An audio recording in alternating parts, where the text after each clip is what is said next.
ఈరోజు వైఎస్ఆర్ కాంగ్రెస్ పార్టీ అధినేత జగన్మోహన్ రెడ్డి గుంటూరు వెళ్ళటం జరిగింది. తెలుగుదేశం పార్టీ కార్యాలయం మీద వైఎస్ఆర్ కాంగ్రెస్ పార్టీ అధికారంలో ఉన్నప్పుడు జరిగినటువంటి దాడి కేసులో మాజీ ఎంపీ నందిగామ సురేష్ అరెస్ట్ అయ్యి ప్రస్తుతం రిమాండ్లో గుంటూరు జైల్లో ఉన్నటువంటి విషయం అందరికీ తెలిసిందే. ఆయన పరామర్శించడానికి వెళ్ళారు. ఇక్కడ వరకు బాగానే ఉంది. అక్కడి నుంచి బయటకు వచ్చిన తర్వాత జగన్మోహన్ రెడ్డి చేసినటువంటి వ్యాఖ్యలు ఒకసారి పరిశీలించినట్లయితే, ఏదైతే తెలుగుదేశం పార్టీ కార్యాలయం మీద దాడి జరిగిందో దానికి గల కారణాలను ఆయన వివరించడం జరిగింది.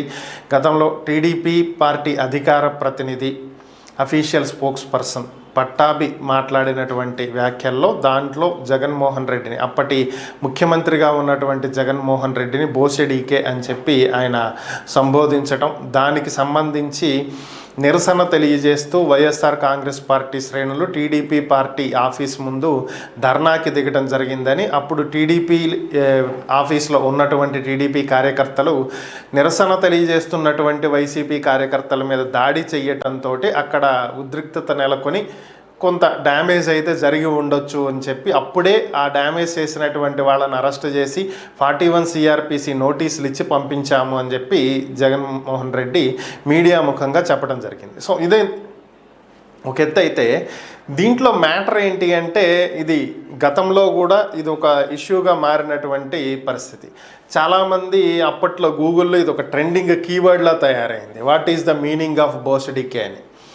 సో ఈ విషయం పక్కన పెట్టేస్తే దీని వెనక ఒక బూత్ ఉందో లేదంటే ఒక తల్లిని అవమానించడం ఉందో, what ever it may be, Jaganmohan Reddy చెప్పినటువంటి విషయంలో కొంత కరెక్ట్ కొంత రాంగ్, అంటే కొంత నిజం కొంత అబద్ధం. ఏంటి అంటే, ఒకటి పట్టాభి బోసెడీకే అని సంబోధించినటువంటి మాట 100కి 100% వాస్తవం. అయితే వైఎస్ఆర్ కాంగ్రెస్ పార్టీ శ్రేణులు టీడీపీ ఆఫీసు ముందు ధర్నా చేస్తుంటే గొడవ జరిగిందని చెప్పారు. ఇది శుద్ధ అబద్ధం.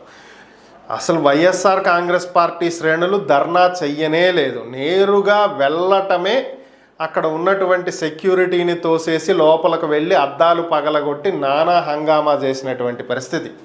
సో ఇక్కడ ధర్నా చేసింది ఏం లేదు, వాళ్ళు దాడికి దిగితే వీళ్ళు ఎదురు దాడి చేసింది కాదు, రియల్గా దాడి చెయ్యాలనే వెళ్ళారు, దాడి చేశారు. ఇక ఇంకొక అంశం ఏంటంటే, దాడికి పాల్పడినటువంటి వాళ్ళని అప్పుడే గుర్తించి 41A CRPC ఇచ్చాము అని జగన్ గారు చెప్పడం.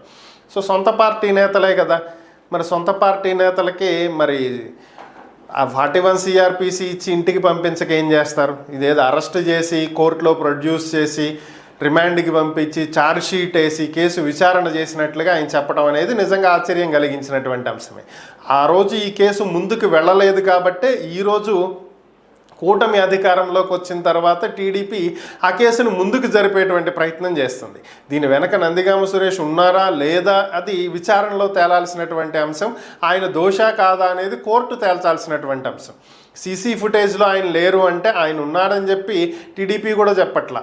దాడికి పాల్పడినటువంటి వ్యక్తులను గైడ్ చేసింది ఆయనే, ప్రేరేపించింది ఆయనే, దీనికి ప్లాన్ చేసింది ఆయనే అని చెప్పి వాళ్ళు చెప్తున్నారు.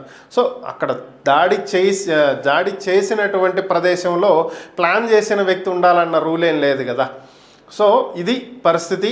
మరి ఎప్పుడు జరిగిపోయినటువంటి అదే అంశాన్ని జగన్మోహన్ రెడ్డి మళ్ళీ ఒకసారి తెర మీదకు తీసుకువచ్చారు. అప్పుడు దాడి ఎందుకు జరిగింది ఏంటి అనేది, ఇది వాస్తవమే, అయితే ఆయన చెప్పింది వాస్తవమే, కాకపోతే అప్పుడు ధర్నా చేశాము నిరసన తెలియజేశాము అనేది మాత్రం రాంగ్.